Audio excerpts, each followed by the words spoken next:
محرم میں نئے کپڑے اور نئے جوتے پہننا کیسا ہے؟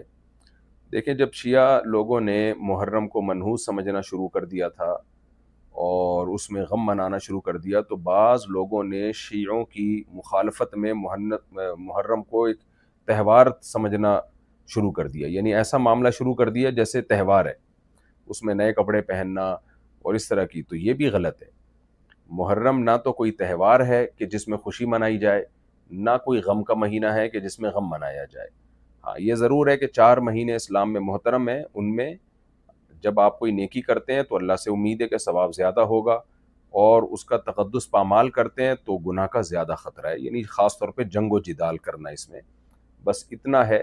تو اس سے جتنا شریعت نے جس کے بارے میں ہمیں بتایا، ہمیں اتنا ہی رہنا چاہیے، اس سے آگے جانے کی. گھر میں ٹی وی بند کر دینا یا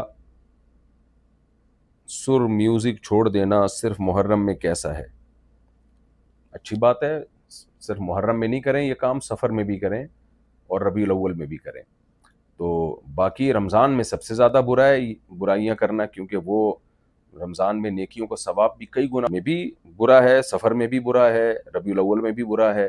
اب یہ لوگ عجیب سی بات ہے کہ محرم میں کہتے ہیں کہ میوزک بند کرو اور سفر میں پھر چلا دیتے ہیں، ربیع الاول میں پھر چلا دیتے ہیں. تو یہ غلط ہے. سب میں